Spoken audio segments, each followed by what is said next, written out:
एक मिनट रुकना बेटा। तो जो हमारे पास ये जो dx था, रिंग जिसकी थिकनेस dx मान रखी थी, उसका तुम मास निकाल सकते हो? तो इसका मास इसके एरिया पे डिस्ट्रीब्यूटेड होगा ना?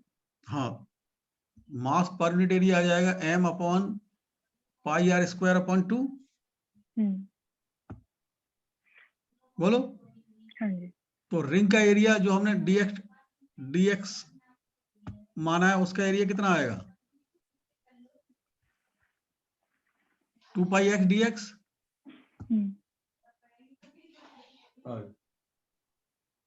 बोल्ड वाले बेटा,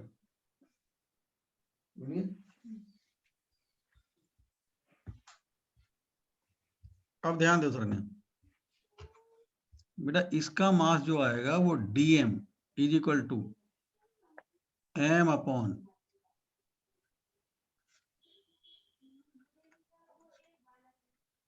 पाई आर स्क्वायर, उसका आधा। बोलो। बाय 2। ठीक है। अरे m upon pi r square upon 2 ऊपर पहुंच जाएगा। हाँ जी। और ये आएगा 2 पाई x dx। यस और नो? ये सेमी सर्कुलर जो हमने रिंग माना x रेडियस और dx थिकनेस का, उसका एरिया आ जाएगा 4m upon r square x dx। ठीक है। अब बाई ये आ जाएगा, बाई का मतलब है भाई देखो, आपने यही तो पढ़ा होगा, बाई dm अपॉन dm। हाँ जी। तो बताओ बाई की जगह क्या लेंगे हम? बाई होता है बेटा, बाई जो हमने एलिमेंट माना, यानी रिंग एलिमेंट है हमारे पास, उसका ये। ओके। तो ये लिया जाएगा 2x अपॉन पाई। बोलो। ठीक है। ये बात समझ में आ गई नहीं आ गई? मल्टीप्लाइड बाई डीएम कितना है? 4m upon r square x dx और 4m upon r square x dx। और कहां से कहां तक इंटीग्रेट करेंगे? 0 to r 0 to r। अब कर लोगे नहीं कर लोगे? तुम्हारी ये बात एक एक पॉइंट क्लियर हुआ नहीं है? अच्छा सर, ये तो काफी लंबा है, तो मतलब हाँ एक बार लंबा में है। करने के लिए। तभी तो कह रहा हूं, याद रखने में फायदा है। ठीक अच्छा, है। अब वो जो न्यूमेरिकल है वो और भी लंबा है। कैसे? क्योंकि आपको ये तो पता था सेमी सर्कुलर रिंग का, लेकिन वो तो एक आर्क हो गया ना, जिसका जो कि सेमी सर्कुलर रिंग तो 180 का एंगल बनाता है और वो केवल 60 का एंगल बना रहा था। तो उसका तो और आपको पहले निकालोगे, याद तो होगा नहीं। मतलब पहले ये निकालोगे फिर प्लेट का निकालोगे। आप समझ गए मैंने क्या कहा? अच्छा। ये है निकालने का तरीका। बाकी का इसमें देखते हैं कि जो है, मुझे लगता नहीं कि हम कोई वैसा केस लगा पाए।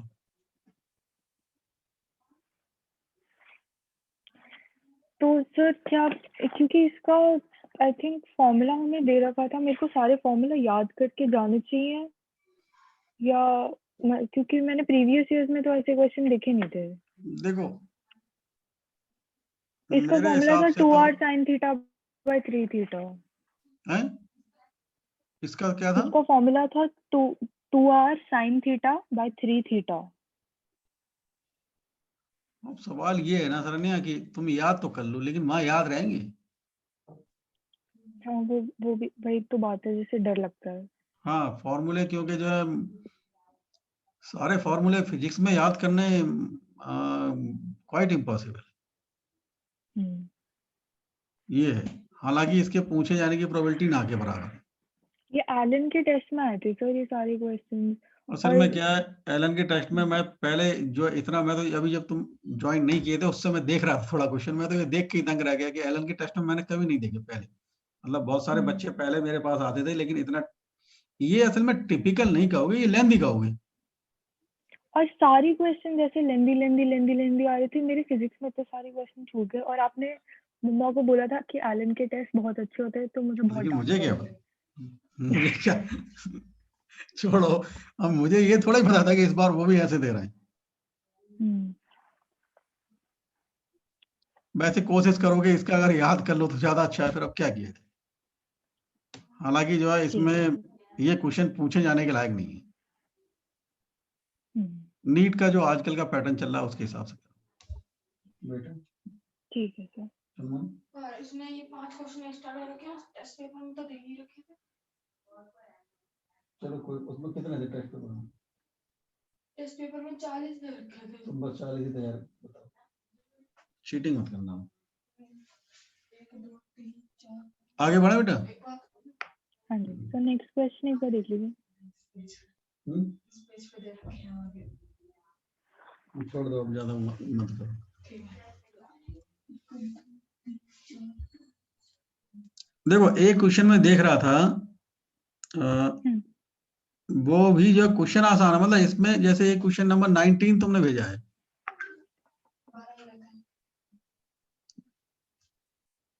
मतलब हाँ जी। ये इमेज वाला ही है, मतलब ये टेस्ट का ही लग रहा हाँ है। हाँ, मिल गया टेस्ट का ही है। हाँ, अब देखो ये क्वेश्चन आसान है,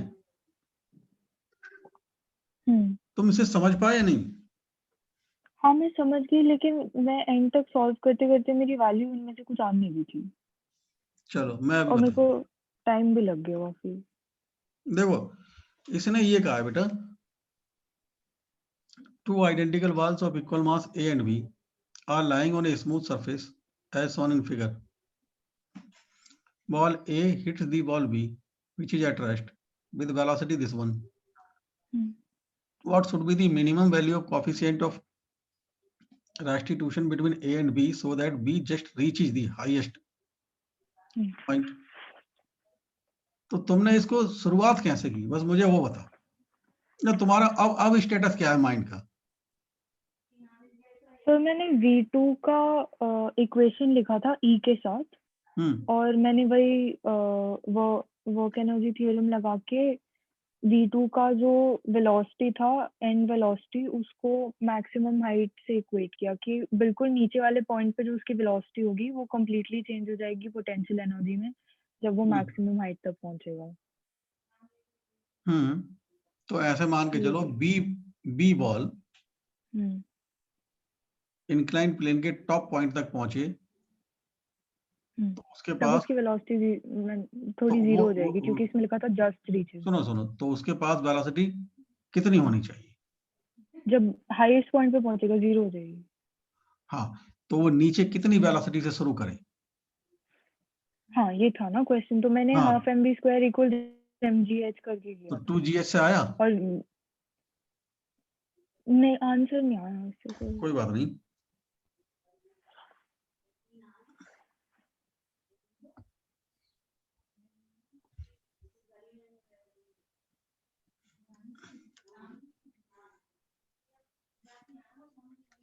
ये हुआ ना, ये उनके पास ये कितना हाइट कितनी है? 5 मीटर। 5 मीटर। तो यहाँ इसके पास काइनेटिक एनर्जी या पोटेंशियल एनर्जी, तो V इक्वल टू 2gh नहीं कह लें? ठीक है। बोलो, अच्छा। इतनी बात समझ में आ गई नहीं आई? ये बी बॉल की कोलिजन के बाद इतनी वेलोसिटी होनी चाहिए। बोलो। चलो अब मुझे ये बताओ, ए और बी जब आपस में कोलाइड कर रहे हैं तो one dimensionally partially elastic partially inelastic collision है। तो ये इसको हमने B2 कहेंगे और इसको B1 कहेंगे। B1 से हमें लेना देना नहीं। B2 का फॉर्मूला क्या है, कुछ याद आ रहा है? हाँ, तो V1 में आता है U1 2 M1 into E upon M1 plus M2 plus U2 into M2 minus E M1 upon M1 plus M2। क्या मैं ये लिखूं? बोलो। हाँ, क्योंकि वो जीरो था। हाँ, यही किया मैंने, है नहीं? हाँ। और क्या मैं इसको 2gh के इक्वल कर दूं? हाँ, ओके। M1 M2 दोनों के इक्वल है क्या? मतलब मासेस क्या है मुझे याद नहीं आ रहा। आइडेंटिकल है, हाँ आइडेंटिकल है। तो आइडेंटिकल हैं, हाँ जी। तो 2 कर दूं, हम्म, तो 1 प्लस E कितना आ जाएगा? 2। और ये कितना है? G कितना माना? 5 हम्म 5 है सर जी। नहीं, G की वैल्यू 5, H की वैल्यू 5 है ना। हाँ एच की वैल्यू। तो कितना आ रहा है बोलो?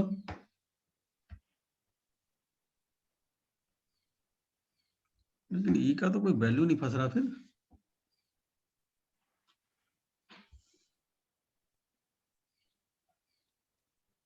Two identical balls of equal masses A and B are lying on a smooth surface as shown in figure. Ball A hits. मेरी भी कुछ ऐसे होल नंबर से वैल्यू आ रही थी, ये तो नहीं आ रहा था। ये 16 मीटर पर सेकेंड है ना। अरे 1 मिनट रुको भाई, 1 मिनट रुको, हमने U1 तो लिखा ही नहीं। वन नहीं ऐड किया है। अरे हाँ। U1 तो लिखा ही नहीं, तो ये आएगा ना 1 प्लस E इंटू 16 अपॉन 2, और इसको 10 मान लूं, बोलो? ठीक है। तो 1 प्लस E आ जाएगा ये 8, 5 अपॉन 4, तो 1 अपॉन 4 है कोई आंसर? है तो? हाँ सही तो है। अच्छा, तो तुम कहाँ गलती की है? ठीक है।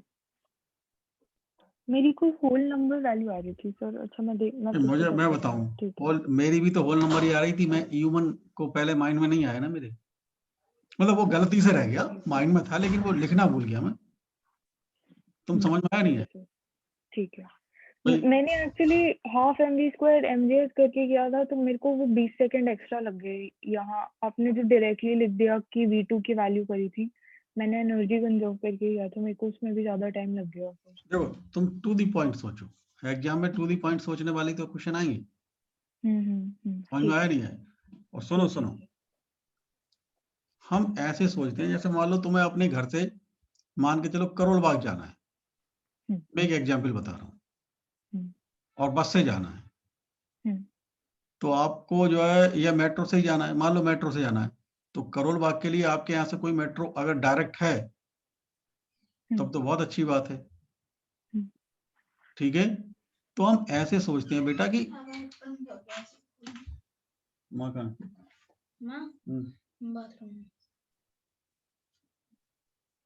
सुनो, तो बेटा बताओ कहाँ तक पहुँच गए आप? कहाँ तक पहुँच गए थे? मेरा मतलब है, बता तो दिया 12 गलत है। अब देख लो तुम्हारी कितनी औकात है। 12 में 12 गलत होने का मतलब ये होगा 12 का मतलब 12,000 नीचे। और ये सारे क्वेश्चन इसमें से आया था, तुम मानो या ना मानो। वो बात नहीं, तो हम ये उसको एग्जाम में लिख 9th के क्लास में लेकिन ये नहीं था, और ना 8th क्लास के बच्चे। हम बेटा एक बात, हम उसे लिख के थोड़ा ही भेजेंगे कि तुमने आउटसाइड दी।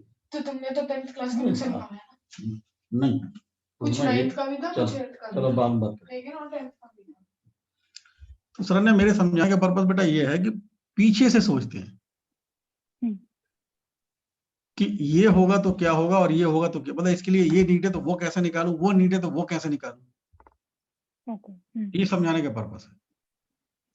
अब तुम्हें एनर्जी कंजर्व, सीधा मैं तो तुम्हें समझाने के लिए एनर्जी कंजर्व करके लिख रहा था, लेकिन मैंने फिर डायरेक्ट लिखा 2GH वो आएगा, बेटर था।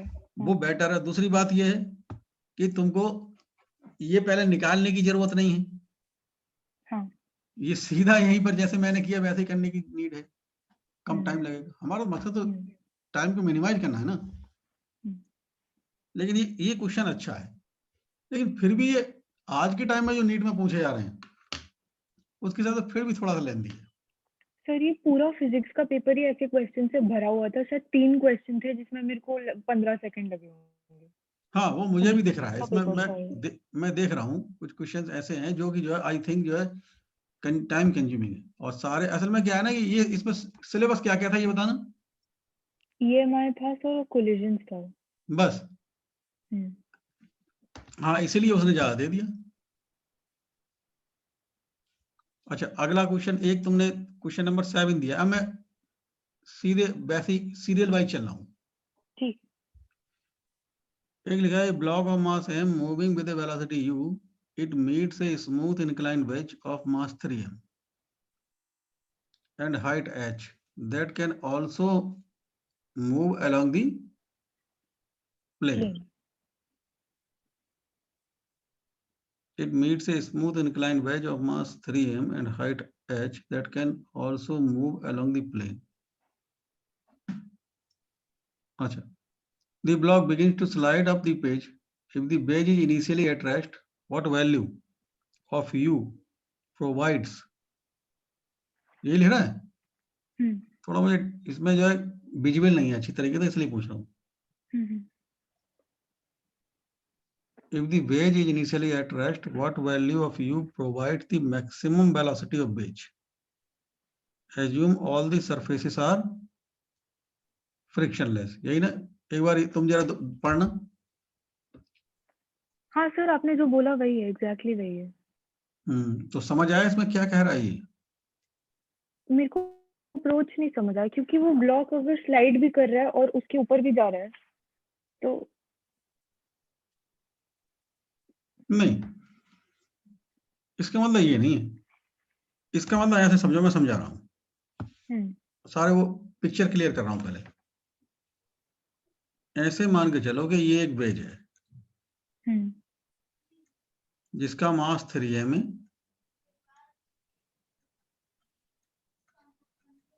इसकी हाइट h है, और ये एक स्मूथ सरफेस पर रखा हुआ है। बोलो ऐसे, और ये स्मूथ सरफेस पर रखा हुआ मोशन कर सकता है। मेरे समझाने का मतलब ये क्या कर रहे हो बेटा? ये क्या देख रहे हो? ये क्या देख रहे हो? बंद करो। जो क्वेश्चन गलत हुआ उनको सर्च करो, क्यों गलत हुआ देखो। सर्च मतलब इसमें देखना नहीं है, ये देखो कहाँ हम सुधार कर सकते हैं। अब देखो बेटा, इधर देखो। अब ये इधर से कोई मास है, a block of mass m moving with velocity u। मतलब ये कोई भी एक ब्लॉक है जिसका मास m है और ये u वेलोसिटी से आ रहा है। अब ये धीरे धीरे करके सीधी सी बात है यहाँ पहुंचेगा, फिर इसके ऊपर चढ़ना शुरू कर देगा। हाँ हाँ, मैं समझ गई। मैं वही बोल रही थी कि वो उसके ऊपर चढ़ भी रहा है और वो आगे भी हो रहा है कोलिजन के टाइम पे।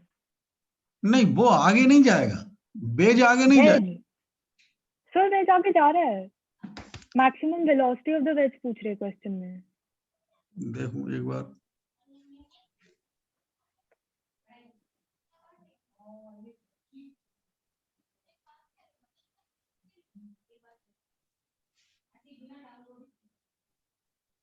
लेकिन इसमें ये लिखा हुआ है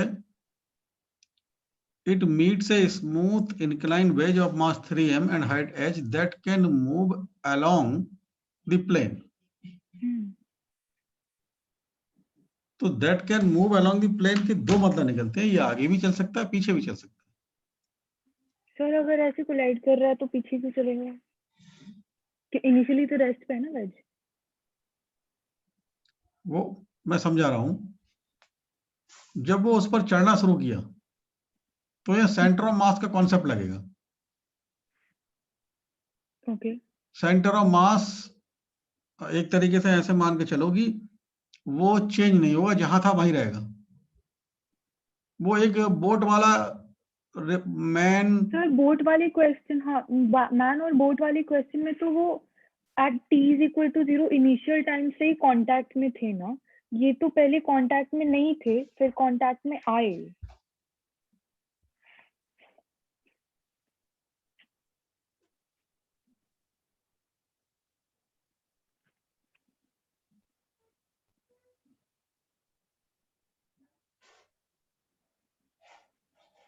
मतलब आप कह रहे हैं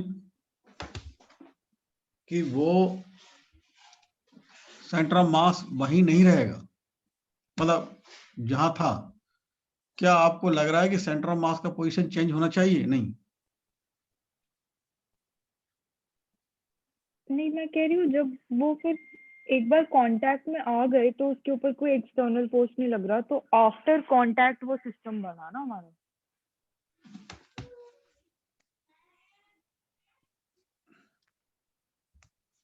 बिफोर कांटेक्ट तो मतलब सिस्टम मेरे को नहीं लग रहा कि है। ये तुम बिफोर कांटेक्ट और आफ्टर कांटेक्ट करके क्या इंडिकेट करना चाह रहे हो, ये थोड़ा बताओ। मैं कह रही हूँ कि वेज और मूविंग बॉल में जब तक बॉल वेज को छूती नहीं है तब तक वेज और बॉल में कोई कनेक्शन ही नहीं है ना, तो तब तो सेंटर ऑफ मास मूव तो कर ही रहा है जब तक बॉल वेज को छू नहीं रही। जब बॉल ने वेज को छू लिया और वो ऊपर चढ़ने लग गई तब ये एक सिस्टम बना, तब इस सिस्टम पे एक्सटर्नल फोर्स 0 होगा, तब उसका सेंटर ऑफ मास नहीं मूव करेगा। लेकिन ऐसे समझो कि जब बॉल वेज के बॉटम को टच करती है, when the ball touches the bottom of the wedge, at that moment जहां उसका सेंटर ऑफ मास होगा, तो वो उस मोमेंट पर जो सेंटर ऑफ मास होगा जहां पर, वो अब नहीं रहेगा कांस्टेंट। मैं समझ गया तुम्हारी बात, तुम क्या कहना चाह रहे थे। मुझे नहीं पता था, मेरे हिसाब से तो आगे ही जा रहा था वो। अब आप कह रहे हो सेंटर ऑफ मास का कॉन्सेप्ट लग रहा है, तो अब मैं थोड़ा कंफ्यूज हो गई हूँ। मुझे तो ऐसे लग रहा है। चलो फिर एक मिनट, थोड़ा बाद में देखेंगे, पहले मुझे भी थोड़ा डाउट लग रहा है तुम्हारे बोलने से। ये उससे अगले वाला क्या था डायग्नोसिस क्या होता है बेटा, ये मुझे भी नहीं पता सर। ये हो गया था, ये ठीक था, ये हो गया था। इसमें क्या था वैसे। नेक्स्ट टू नेक्स्ट देख लीजिए। नहीं, इसमें क्या था बेटा। नहीं, इसका मेरे को बस, किसमें सर? ये जो सामने वाला है, a man weighing 80 kg is standing on A trolley weighing 320, trolley is नहीं, रेस्टिंग। ये हो गया था, मैं इसके ऑप्शन में कंफ्यूज हो गई थी। ये तो वही हो गया, M1 X1 M2 X2 equals M2 X2 से हो गया था। वो बोट वाला ही हो गया ना ये तो। हाँ हाँ, हो गया था ये। अच्छा, इसके बाद वाला इसमें फिगर दे रखे है। हाँ जी, एक बार बता दीजिए कैसे हाँ, करना है। देखो इसमें आप ये अप्रोच लगाए, कोएफिशिएंट ऑफ रेस्टिट्यूशन क्या होता है। B2 minus B1 upon U1 minus U2 का हाँ, मैग्नीट्यूड। चलो इसी में समझ लो। अगर मैं ऊपर जो है graph of force of impact versus time for a short duration of collision of two bodies each as shown. अब मैं मान लो ऊपर भी जो है m से मल्टीप्लाई कर दूं, नीचे भी मल्टीप्लाई कर दूं, तो ऊपर चेंज इन मोमेंटम, नीचे भी चेंज इन मोमेंटम, मतलब ऊपर भी। समझ में आया नहीं है मैम। अगर मान लो हाँ, E को दोनों साइड पे M से मल्टीप्लाई कर दो तो ऊपर मोमेंटम नीचे मोमेंटम, समझ गई। हाँ, ये है मेरा मतलब। हाँ और जो हमें ग्राफ दे रखा है वो FT ग्राफ है। हाँ जी। तो जहां पर 0.64 लिखा है उससे पहले जो ट्रायंगल है उसका एरिया निकालो, और 0.64 के बाद का जो ट्रायंगल है ओ समझ गई, ठीक है। उसका एरिया निकालो, और ठीक फिर है, रेशियो ले लो। मेरे हिसाब से आंसर आ जाना चाहिए। ठीक है, हाँ कर लूंगी। ये थोड़ा कंफ्यूजन वाला क्वेश्चन है, फिर भी मतलब अच्छा दिया है इन्होंने। मैंने, हाँ मैंने देखा नहीं था कभी ऐसा, तो क्लिक नहीं किया। ठीक है, आगे बढ़े। अगला वाला तो कर ही लिए थे। हाँ जी, हाँ जी। इसमें क्या कह रहा है बेटा। करंट थ्रू 4.6 हेनरी इंडक्टर दिखा रखा है। अच्छा, the current through a 4.6 Henry inductor is shown in the following graph. The induced EMF during the time interval t is equal to 5 millisecond to t is equal to 6 millisecond will be. तो इसमें क्या था बेटा। इसका answer नहीं आया sir मेरा। Approach क्या लगा है। मेरे को पता था कि LdI/dt लगाना होता। सर पता नहीं, मैं इसमें कंफ्यूज हो गई थी थोड़ा। ये देखने के लिए क्या है। मैं जो सर्च करने को नहीं बोला, मैंने तुझे जो क्वेश्चन थे उनमें तुम्हारा दिमाग कितना काम कर रहा है उसके भेजा। मैंने उसको देख लिया था और जिसके बारे में नहीं पता था इसलिए मैंने ऐसे सर्च मारा नहीं, सर्च नहीं मारना है, ये गलत तरीका है, ये गलत तरीका है। खो जाना तो वाला तरीका है, जितना गया उतना उतना करो, उनको दोबारा चेक करके देखो बस, ये नहीं देखना, सर्च नहीं मारना है, समझ गए? नहीं, तुम्हारा दिमाग कितना काम कर रहा है वो देखो। देखो 5 से लेके 6 की बात कर रहा है ना ये, और ये एक तुमने वो देखा ना, वो पूछ क्या रहा है ये बताना। सर पूछ रहा है इंड्यूस ईएमएफ 5 से 6।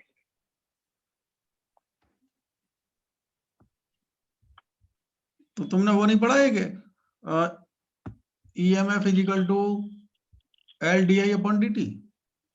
हाँ सर उसी से किया था। तो उससे नहीं है? नहीं सर।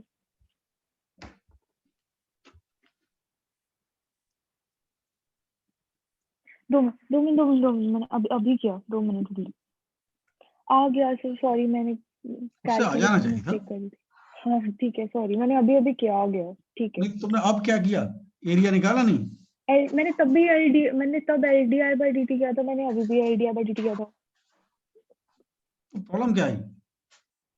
पता नहीं, मैंने कुछ कैलकुलेशन में गलती कर दी, सॉरी। ये तो इजी था, ठीक है।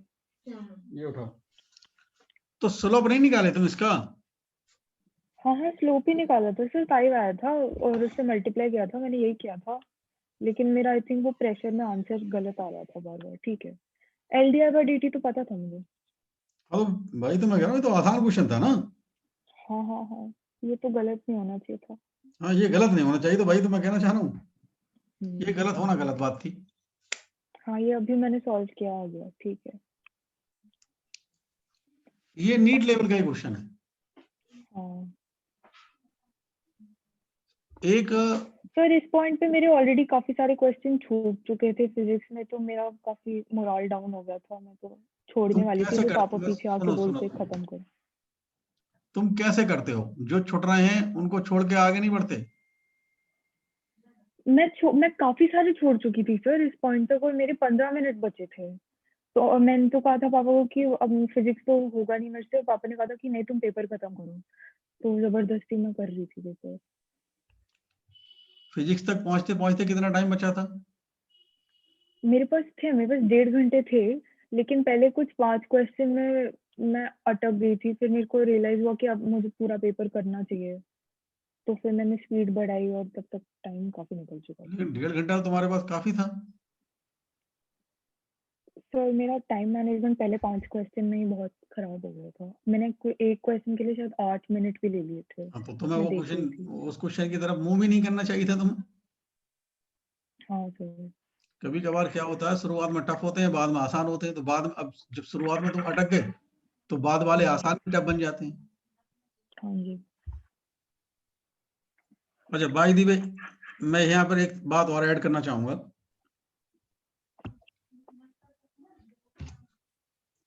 एक क्वेश्चन ये पूछा जाता है, ये देता है आई और ये टी, शायद IT ग्राफ ही होता है, एग्जैक्टली मुझे याद नहीं आ रहा।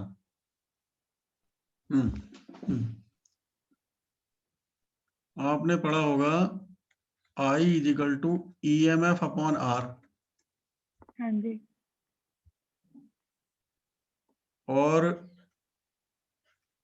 डेल्टा Q होता है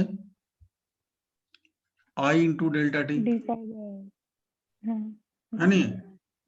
तो डेल्टा Q I की जगह ये लगाओ, EMF upon R multiplied by delta T.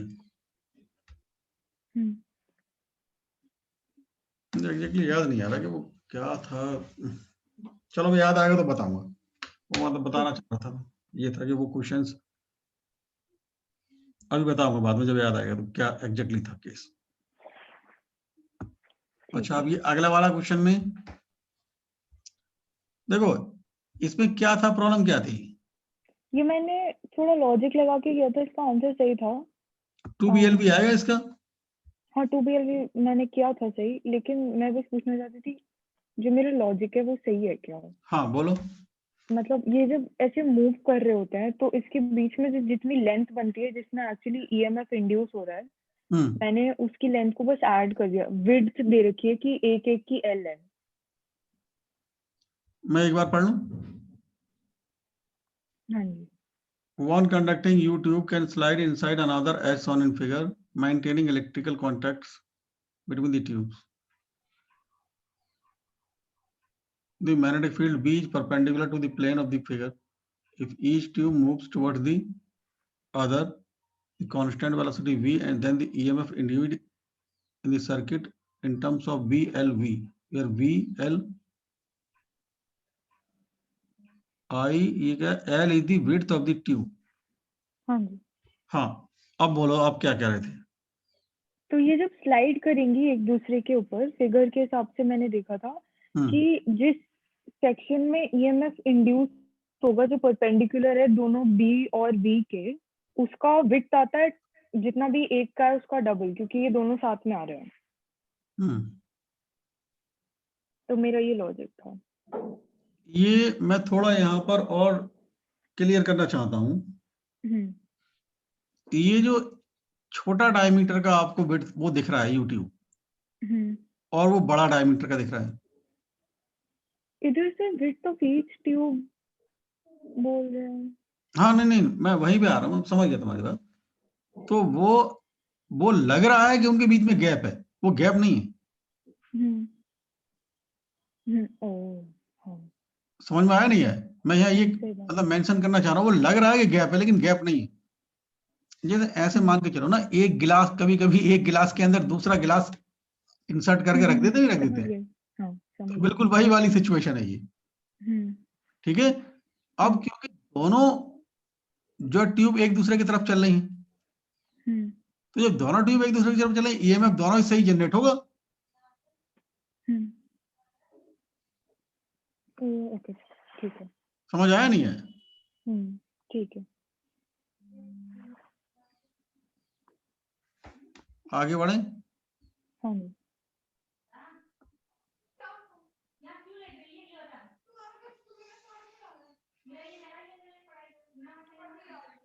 अगला क्वेश्चन बेटा, ये हुआ है नहीं हुआ, क्या हुआ?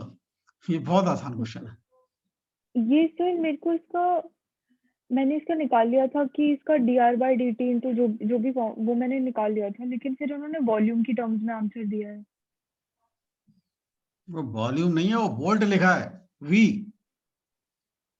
नहीं सर, एक इधर इक्वेशन थी जहाँ पे इन्होंने वॉल्यूम की टर्म्स में आंसर दिया था। अरे अच्छा तुम देखो जरा, एक conducting circular loop is placed in a uniform magnetic field with its plane perpendicular to the field. The radius of the loop is made to shrink at a constant rate of 1 mm per second. The induced EMF when the radius, भैया ये यहाँ पर बेटा volt है, ये volume नहीं है ये। अरे सर ये मैंने निकाल लिया था पूरा। तो फिर तुम बताओ, जो तुम छोटी तुम ऐसी जो सिली मिस्टेक करके आए हो जिनका कोई मतलब नहीं बनता। अरे सर मैंने इसमें एक फॉर्मूला पढ़ा था जिसमें इन्होंने यही चीज वॉल्यूम के टर्म्स में दे रखी थी और मेरे को लगा अरे ये तो मुझे याद ही नहीं है। किसने? मेरे को इनिशियल एलन वाले ने किया, एलन वाले ने किया होगा ये। हाँ तो वो एलन वालों ने इसका फॉर्मूला दे रखा है। हाँ मैं समझ गया। अरे भाई क्या है कि एलन वाले ने हर चीज का तो फार्मूला बना के रख दिया है बच्चों पर इंप्रेशन जमाने के लिए। हर चीज का फार्मूला थोड़ा ही बनाया जाता है। मैं तुमसे क्या कहता हूँ, जब अभी थोड़ी देर पहले तुम पूछेगे याद करूं, तो मैंने कहा भाई याद कर लो, लेकिन डाउट है मुझे याद रहेगा नहीं रहेगा। ये वोल्ट है, वोल्ट है ये बी नहीं है, वॉल्यूम नहीं है, ये वोल्ट है। ये तो तुम करता हुआ छोड़ के आ गए। बताओ इसमें क्या है? कुछ नहीं है। ठीक है, ये तो मेरे को आता था। हाँ तो अब तुम इसका पता है तुम्हें इसका? हाँ ये मुझे आता है, ये नहीं करना आता मुझे। ठीक है, मुझे लगा कि इसमें कुछ अलग से फिर वॉल्यूम का निकालना। नहीं मैं समझ गई, आता है। इसमें क्या था? ये तो डीसी पांडे में भी था क्वेश्चन। हाँ वो डीसी पांडे में है, एररलेस में है, बहुत सारे बुक्स में मिल जाएगा। For a coil L is equal to 2 millihenry, current flow through it this one, then the time at which EMF become 0. तो di upon dt निकालो। सर ये मेरे को e raise to the power minus t में अरे मैं समझ गया, इसका इंटीग्रेशन नहीं आता होगा तुम्हें। देखो देखो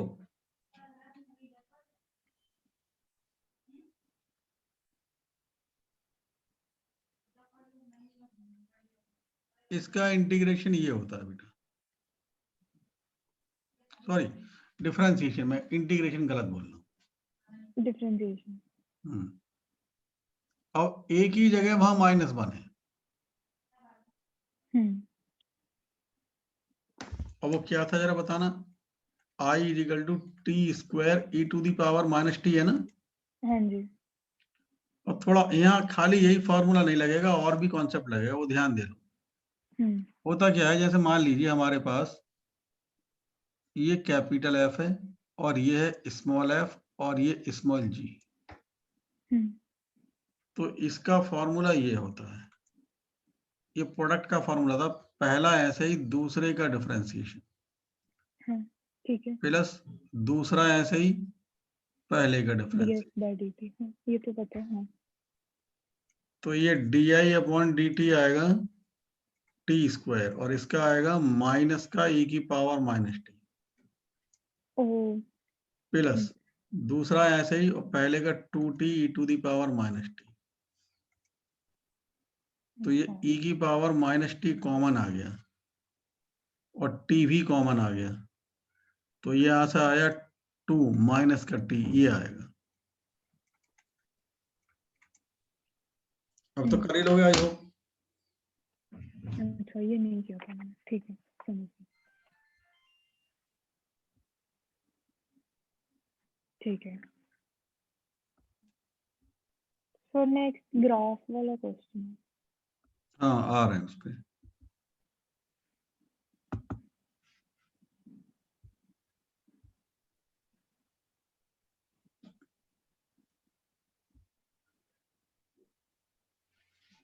कह रहे हैं flexible wire is bent in the form of a circle, is placed in a uniform magnetic field perpendicular to the plane of the coil। फिर कह रहे हैं the radius of the coil changes as shown in figure, the graph of induced EMF in the coil is represented by। ध्यान दो, अभी थोड़ी देर पहले एक क्वेश्चन नहीं आया था जिसमें तुम जो वो वॉल्यूम समझे थे, बिल्कुल वही कॉन्सेप्ट लगेगा। ओ अच्छा, इसका 2 है क्या? अब ये तो मैं भी देख के बता पाऊंगा, मुझे याद नहीं आंसर, देख के बता मतलब सॉल्व करके बता पाऊंगा, तुम लगा के देखो। इसमें सॉल्व तो करना नहीं है कुछ, क्योंकि रेडियस सिर्फ एक ही जगह बढ़ रहा है ना। हाँ हाँ हाँ सही कह रहे हो, बिल्कुल सही, बिल्कुल ये सही। कॉन्सेप्ट है ना। हाँ, पहला 0 से 1 तक कांस्टेंट है, 1 से 2 तक इंक्रीजिंग है, 2 के बाद 0 मतलब कांस्टेंट। ठीक है समझ गया, ठीक है। 32 देख लीजिए सर। तो बताओ इसमें क्या था बेटा, ये क्यों नहीं कर पाए? वो सेम कॉन्सेप्ट के 2 थे। सर ये तो बस अजीब सा टेस्ट था, मेरा दिमाग ही बंद हो गया था, मेरे को लग रहा है। ये तो तो क्या आता था। मतलब समझ नहीं आ रहा, तुम कर क्या रहे हो, मैं तो खुद नहीं समझ पा रहा हूँ, ये तो मुझे बड़ा अजीब लग रहा है।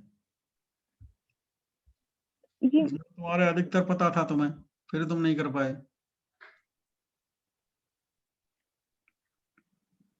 थोड़ा प्रेशर में आ गई थी सर इस टेस्ट में। प्रेशर में मत आओ भाई, प्रेशर में आने के चक्कर में तुम फिर लूज कर जाओगे, मैं बता रहा हूँ। फिर मैंने तुम्हें पहले भी समझाया है, देखो मैंने कभी ब्रायन लारा का एग्जाम्पल दिया तुम्हें? नहीं सर, ब्रायन लारा जानती हो कौन है? मैंने नाम सुना है सर। ब्रायन लारा लेकिन वेस्ट इंडीज के जो है क्रिकेट टीम के कैप्टन रह चुके हैं। अच्छा। और देखा जाए तो कोई छोटे मोटे खिलाड़ी नहीं, बल्कि जितने भी बड़े बड़े बहुत अच्छे खिलाड़ी हुए हैं उनमें उनकी गिनती होती है। और टेस्ट क्रिकेट में मतलब जैसे जैसे कहते हैं ना क्रिकेट की जो टेक्निकलिटी होती है, भारत हमारे इंडिया में क्रिकेट की टेक्निकलिटी को सबसे बड़ा माना जाता है सुनील गावस्कर को और राहुल द्रविड़ को। सचिन तेंदुलकर तो मास्टर ब्लास्टर थे,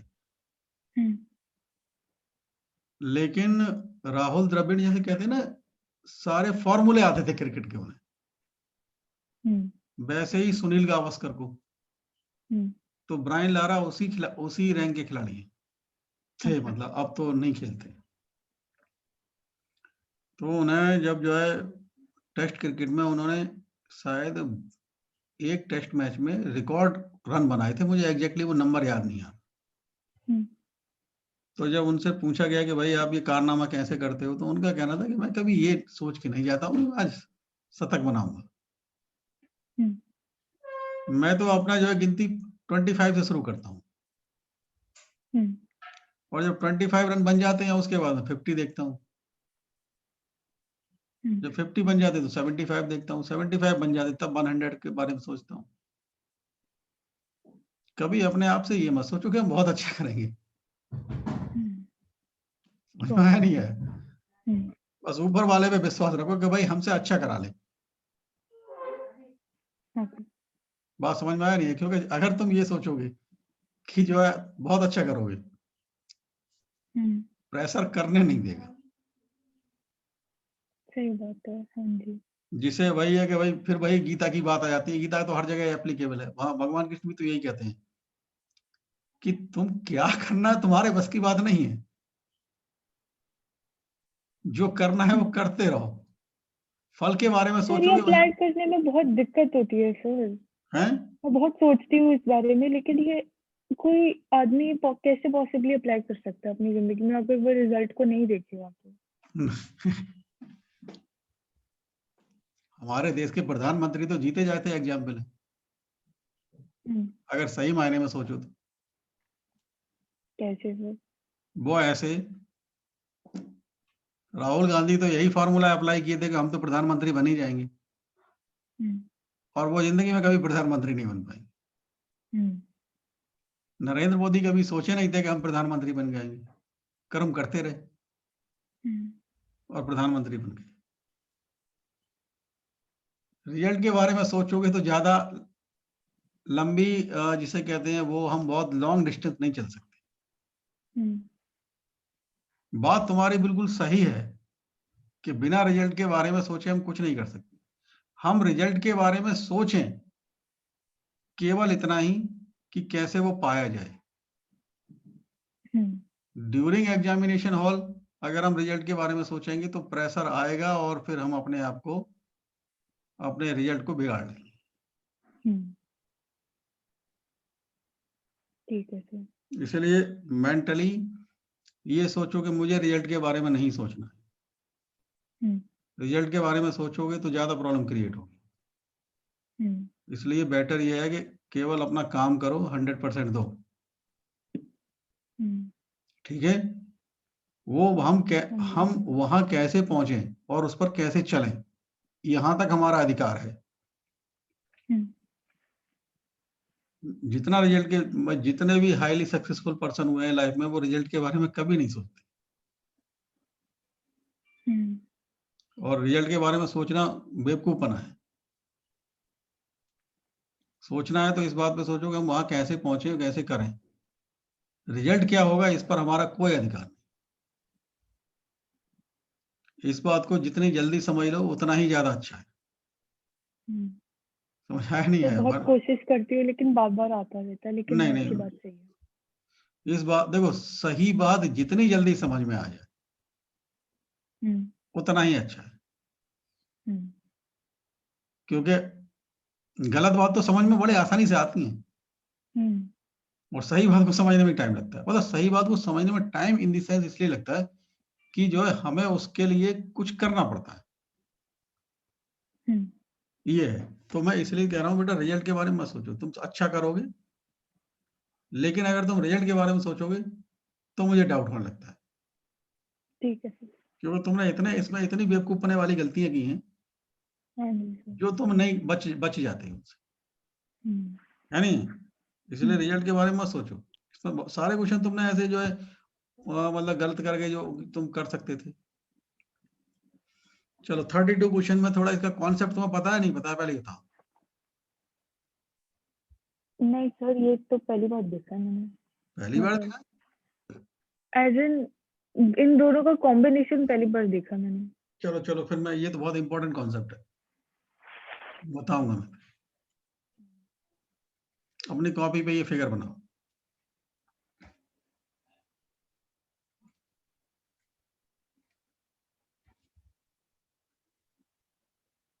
ये बहुत इंपॉर्टेंट है बेटा, समझ गए?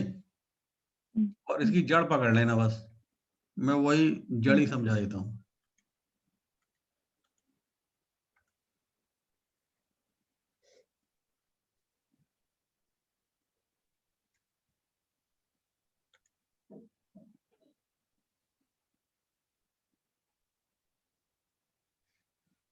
ध्यान दो, मान लीजिए ये पॉइंट मैंने ओ ले लिया,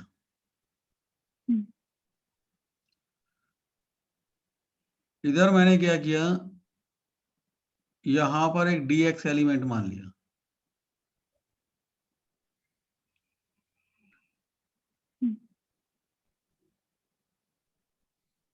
x डिस्टेंस पर यहां से। तो अगर ये ऐसे घूम रहा है तो इसकी जो टेंजेंशियल वेलोसिटी बनेगी वो इस डायरेक्शन में ही तो होगी। और ध्यान दो सरन्या, इधर वैसा ही dx एलिमेंट मानो तो उसकी वेलोसिटी इधर की तरफ होगी। भाई ऐसे ही तो घूमेगा। हाँ जी। और ये बेटा v equal to r omega, यानी ओमेगा x ही तो होगा। हाँ जी। कोई प्रॉब्लम? नहीं। अब जो हमारा वो होता है वो bl भी होता है। तो b, l की जगह ये dx है बेटा, और v की जगह ओमेगा x। ये dx में डेवलप्ड ईएमएफ है। बोलो, हाँ जी। इतना याद रखो।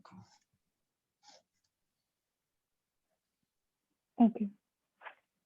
ये फंडामेंटल है, इसके इतना तुम्हें डायरेक्ट याद रखो, मतलब तुरंत माइंड में क्लिक कर जाए जब ऐसा कोई न्यूमेरिकल आए। ठीक है।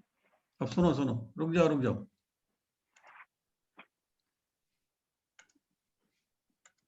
मान लो इसकी लेंथ l है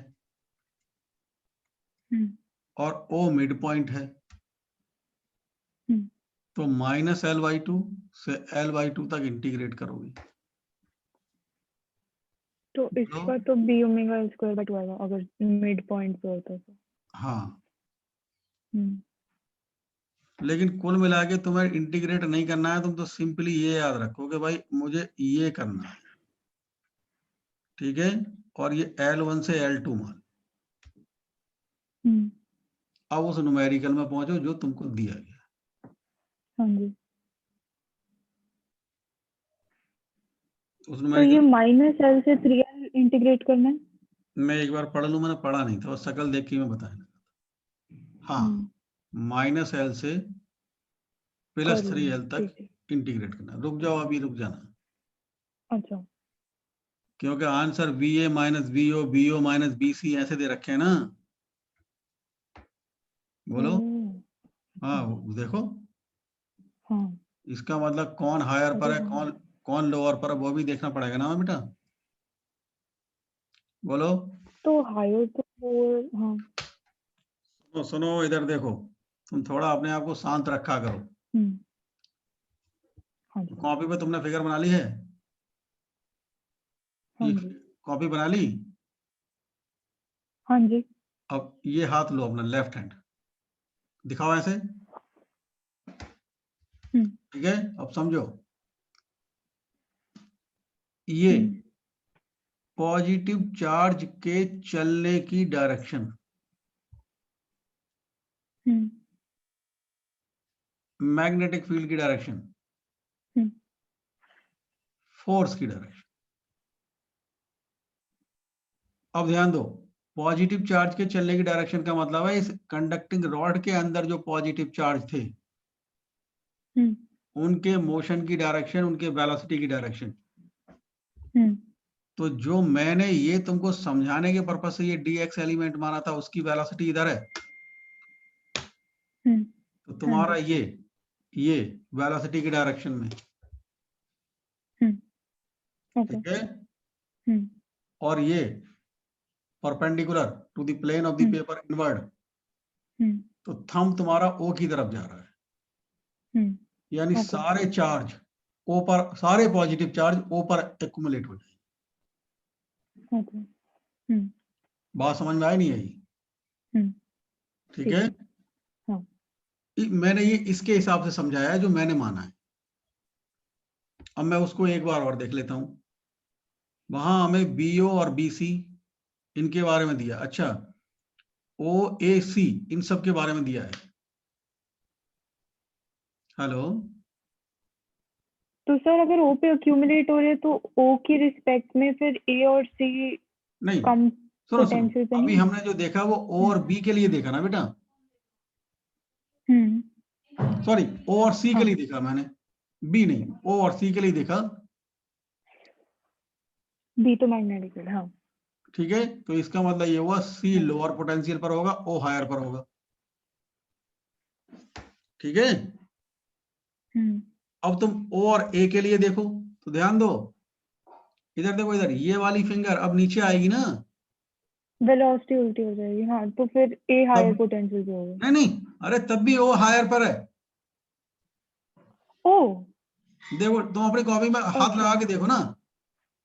हाँ। ओ, अच्छा। अपनी कॉपी में चेक करके देखो, मैं तो कंप्यूटर की स्क्रीन पर चेक कर रहा हूँ, ओके। तब भी O हायर पर है। ठीक है। और इसमें तो A समझो, और C में से हमें, हाँ। सुनो, और यहाँ ये चेक करने की भी जरूरत नहीं होगी, ये तो मैं समझा रहा था ब्रॉड वे में, कहीं किसी और न्यूमेरिकल में काम आ जाए। इसमें क्या है, इसमें तो तुम्हारे पास -L से लेके +L तक लिमिट है, वो +3L तक, बोलो। हाँ। तो उसी का साइन तुम्हें बता देगा। हाँ। समझ ओके। में आया नहीं है? तो वहां से भी चेक ठीक कर है। सकते हो। ठीक है। क्लियर हुआ नहीं हुआ?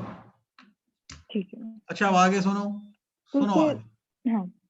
हाँ। अगर ये पॉइंट O यहां जहां अभी हमने माना है यहां ना हो के यहां होता, तो 0 to L इंटीग्रेट कर देते।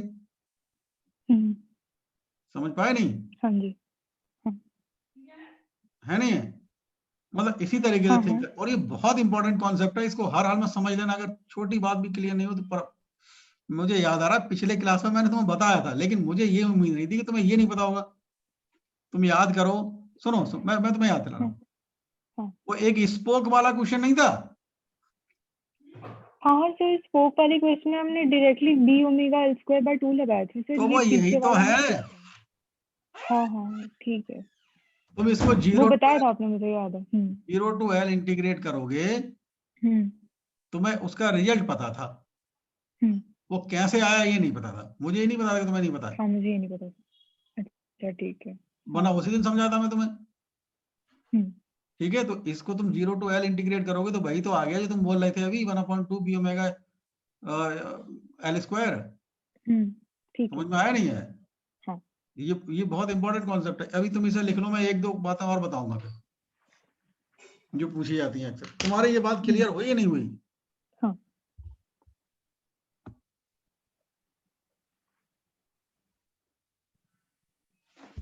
लिख लिया सर। लिख लिए? हम्म।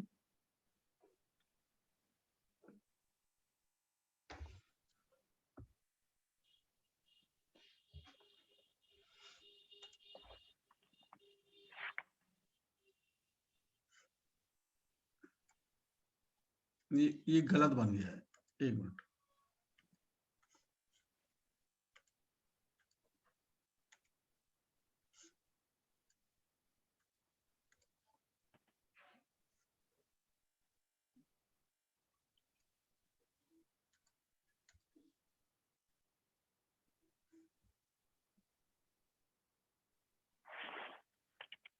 ये क्रॉस मैग्नेटिक फील्ड है।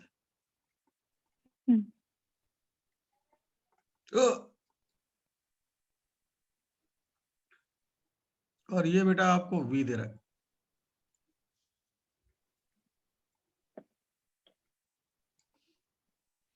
और ये दिया है आपको A और B, और इसे O कह दें।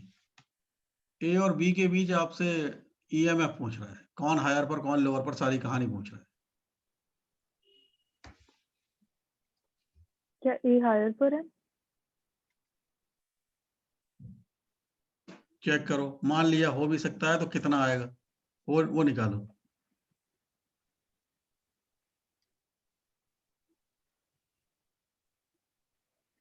सर हमें आकाश में बताया था कि मतलब हमें आकाश में तो शुरू से बोलते थे कि तुम कभी right hand left hand use मत करो, खाली तुम्हें अगर एक फॉर्मूला पता है तो right hand thumb rule use करके तुम्हें किसी भी चीज की डायरेक्शन पता चल जाएगी। बिल्कुल सही बात, बिल्कुल 100% सही कहते थे।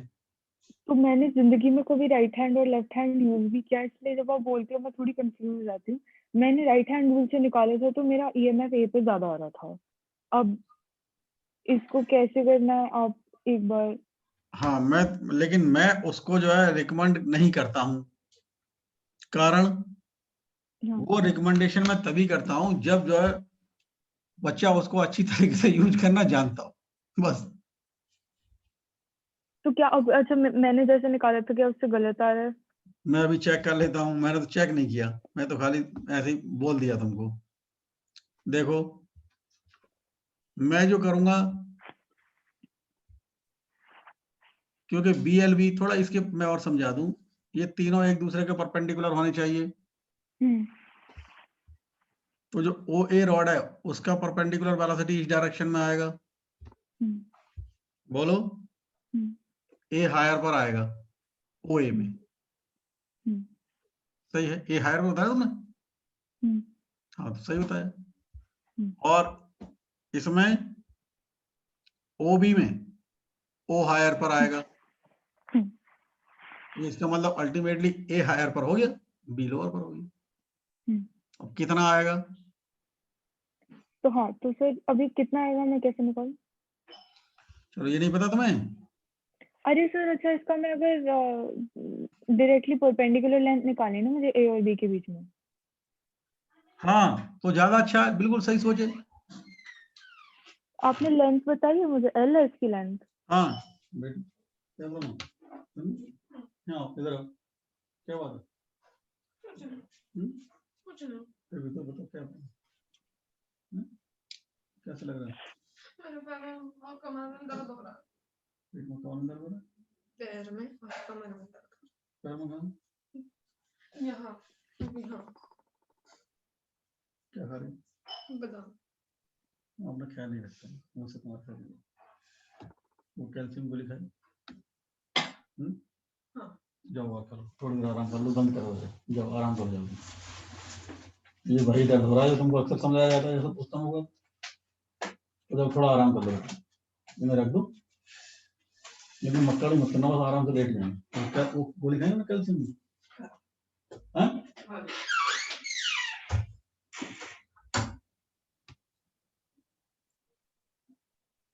तो इसका 2BLV sin थीटा आएगा? हाँ 2BLV sin थीटा है। ठीक। बात समझ गए नहीं? हाँ जी।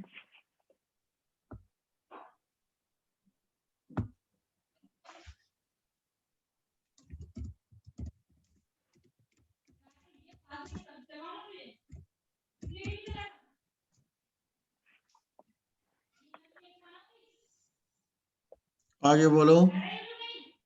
सर ये नेक्स्ट वाला एक बार बता दीजिए। मैं देख रहा हूँ,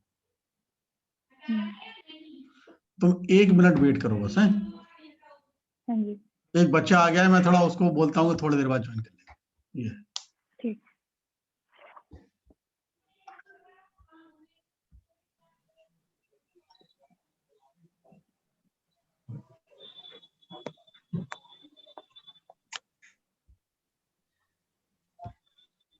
हाँ मुस्कान।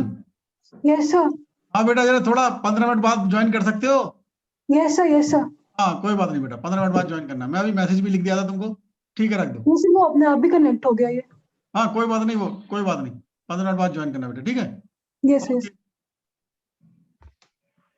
हाँ ये समझ आ गया तुम्हारे? हाँ जी। इसकी फंडामेंटल बात समझ में आई नहीं आई, पहले ही बताओ। हाँ आ गई।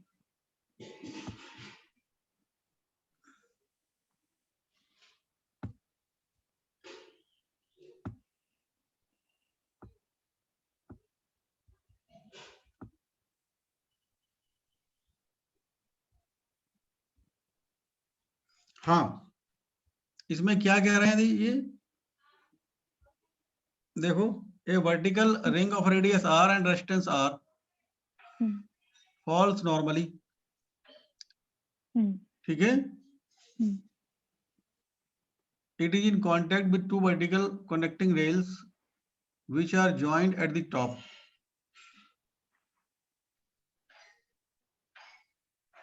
The rails are without friction and resistance. There is a horizontal uniform magnetic field of magnitude v perpendicular to the plane of the ring and the rails. When the speed of the v ring is v, the current in the section PQ. बताओ क्या बात समझ में नहीं आई? Sir ये क्या हो रहा है यहाँ पे, थोड़ा समझ नहीं बेटा आ रहा है। इसमें तो ना जो है करंट वो नहीं होगा, इसमें EMF नहीं होगा। समझे नहीं सर। ये जो सर्किल है हाँ जी, ये क्लोज लूप हो गया। तो सर्कल की वजह से कंप्लीट हो रहा है सर्किट, समझ गई। हाँ सर्किल की वजह से सर्किट कंप्लीट हो रहा है, लेकिन सर्किल एक क्लोज लूप बना गया और वो कांस्टेंट, मतलब वो जिस वेलोसिटी से गिर रहा है तो उससे फ्लक्स चेंज होगा। आंसर इसका 0 आ रहा होगा मेरे हिसाब से। सर इसका आंसर 2 है। 8 VRV अपॉन R है। अच्छा ओके ओके, एक हाँ मिनट। सॉरी। 8, रुको फिर मैं दोबारा पढ़ता हूँ। A vertical ring of radius R and resistance R। अच्छा इसका भी रेसिस्टेंस दिया है, falls vertically. It is in contact with the two vertical conducting rails which are joined at the top. The rails are without friction and resistance. There is a horizontal uniform magnetic field of magnitude V to the plane of the ring.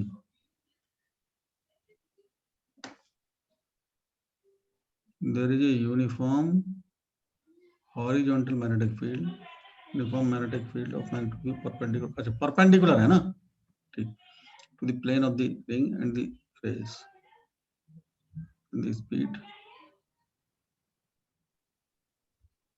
अब बताओ क्या बात clear नहीं हुई इसमें?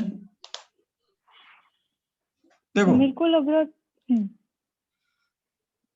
आप इस ring को 2 पार्ट में डिवाइड करो, एक अपर पार्ट और एक लोअर पार्ट, ऐसे। हाँ जी।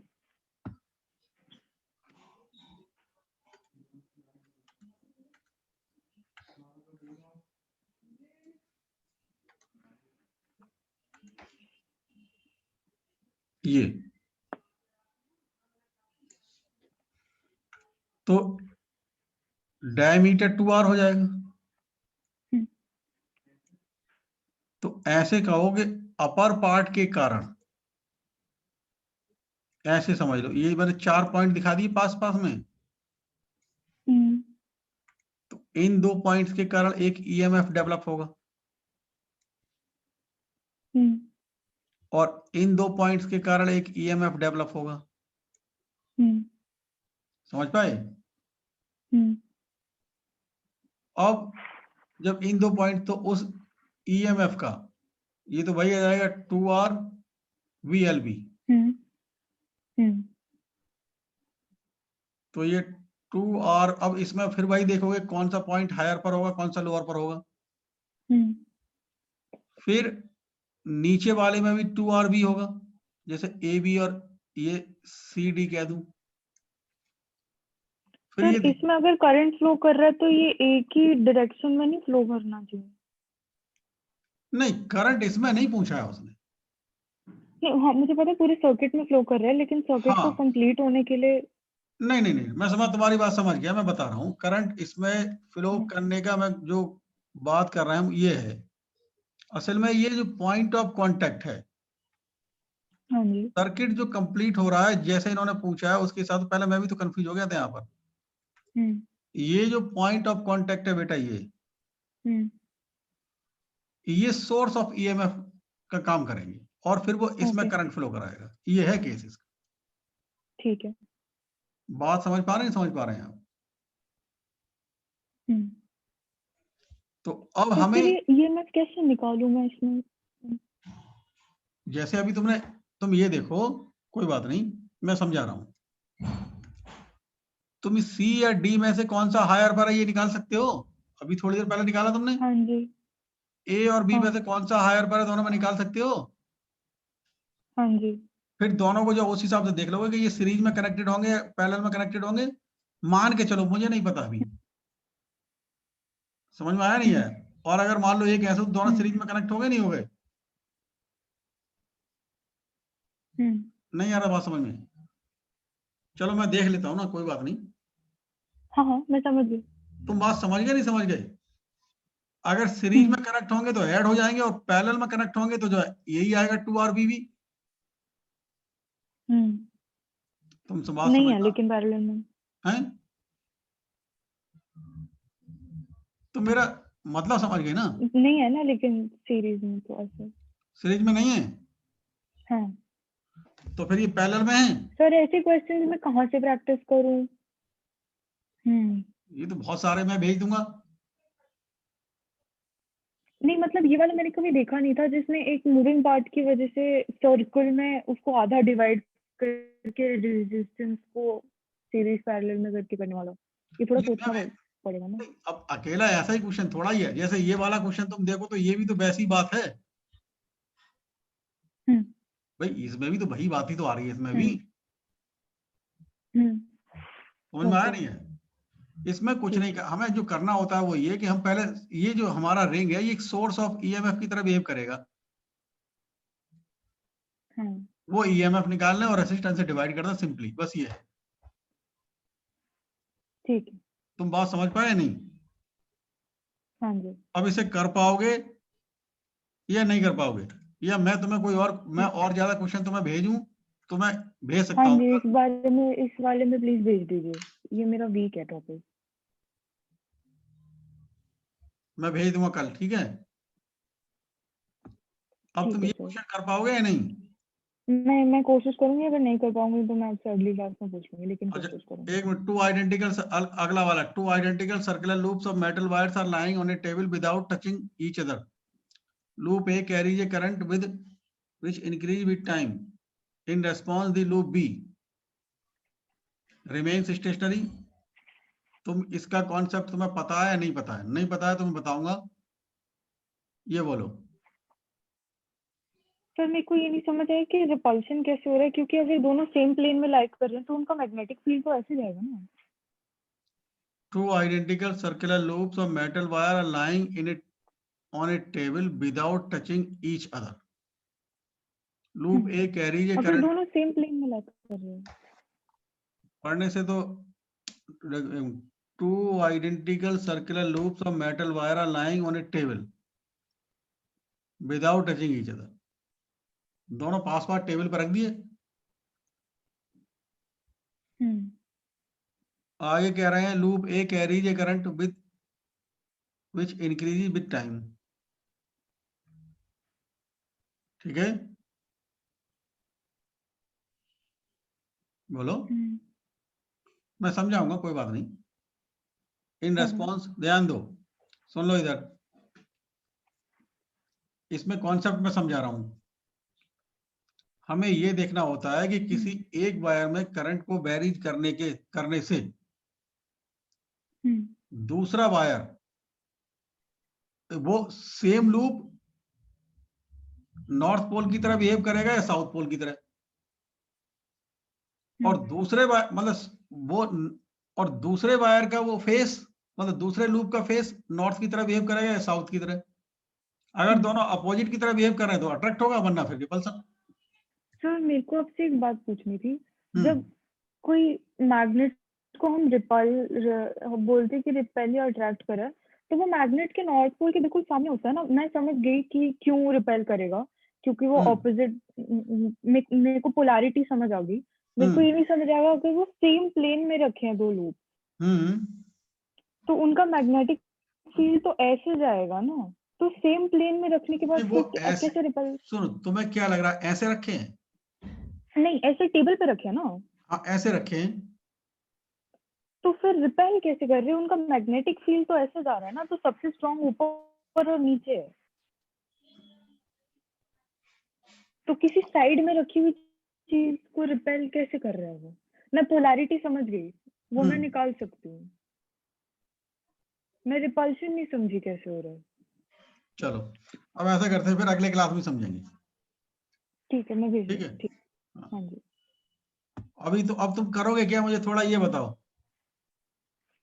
सर अभी अगले हफ्ते मेरा थर्मोडायनेमिक्स और थर्मल प्रॉपर्टीज का टेस्ट है, तो मैंने थर्मोडायनेमिक्स शुरू किया है। अगर अगली क्लास थोड़ी जल्दी आप रख सके, आपके पास टाइम है, तो मेरे को थर्मोडायनेमिक्स। नहीं, मुझे कोई प्रॉब्लम नहीं है। मुझे देखो भाई, मैं तुम्हें चाहता हूँ कि तुम जो करना चाहते हो वो करो, समझ में आया नहीं है? उसके लिए तुम्हें कितनी मेहनत करनी पड़े वो करो, लेकिन थोड़ा टेंशन कम लो, टेंशन में काम बिगड़ेगा। ये है बात, समझ में आया नहीं है? अब दूसरा ये, मुझे तुम्हारा एक फंडामेंटल प्रिंसिपल से मैं बिल्कुल सहमत नहीं हूँ, जो अब पिछले क्लास में भी तुम्हें जो इंडिकेट किया था। अब तुम्हारा अगली बार थर्मोडायनामिक्स का टेस्ट है, तुम उस पर मूव कर जाओगे, जबकि इसका तुम्हारा क्लियर नहीं। तो फिर क्या है कि ये तो प्रॉब्लम एज इट इज बनी रही ना। हाँ जी सर। अब तुम्हारे पास इतना टाइम नहीं है कि तुम प्रॉब्लम को बने रहने दो। टेंशन मत लो बेटा, थोड़ा ठंडे दिमाग से सोचो। हाँ जी सर। मैं अपनी जगह गलत हूँ या सही हूँ, पहले ये बताओ। नहीं, आप सही बोल रहे हैं। क्योंकि जो प्रॉब्लम है, उस प्रॉब्लम को खत्म करना ही तो समस्या का समाधान है। वो प्रॉब्लम बनी रहेगी तो इस फिर चैप्टर को फिर थोड़ा एक्स्ट्रा टाइम देके मैं आपसे फाइनली एक बार पूछ लूंगी। सही कह रहे हैं आप, इसमें है डाउट्स मुझे। हाँ, तो जब जिसमें डाउट है तो उसको एक्सेप्ट करो, वरना फिर पता लगा कि वो लंबी बीमारी बन जाएगी तुम्हारे लिए, वो जी का जंजाल बन जाए, फायदा क्या? हाँ सही बात समझ आया नहीं है? है। तुम कहो तो मैं क्वेश्चन भेज दूंगा, क्वेश्चन मैं कल ही भेज दूंगा, उसमें कोई प्रॉब्लम नहीं। क्वेश्चन भेज दीजिएगा सर आप। अगर कल क्लास ले सकते हैं तो टाइम बता दीजिए। कल सुदर्शन सर की भी क्लास है, क्योंकि सुदर्शन सर की कितने बजे है? सर वो 9 बजे रात को लेते हैं क्लास। मैं बता दूंगा, कल तो मुझे भी डाउट लग रहा है, लेकिन जैसा भी होगा मैं बता दूंगा, ठीक है? वरना फिर अगर कल नहीं ले पाया तो परसों तुझे हैं, मैं ये कह रहा हूँ, अगर कल नहीं ले पाया तो परसों रख लेंगे, कोई बात नहीं। ठीक है, मेरे हिसाब से परसों रखे तो ज्यादा अच्छा है, क्योंकि कल मैं तुम्हें वो भेज दूंगा, डाउट भेज दूंगा ना। अच्छा। मतलब कल मैं तुम्हें क्वेश्चन भेज दूंगा, ठीक है? वो अगला बच्चा फिर आ गया, अब तुम रख दो। और थोड़ा टेंशन कम लो, ईमानदारी से, तुम बहुत मेहनत कर रहे हो, बस थोड़ा उसको सिंक्रोनाइज करने की जरूरत है। ठीक है सर। ठीक है बेटा, ओके, हाँ जी। रख दो।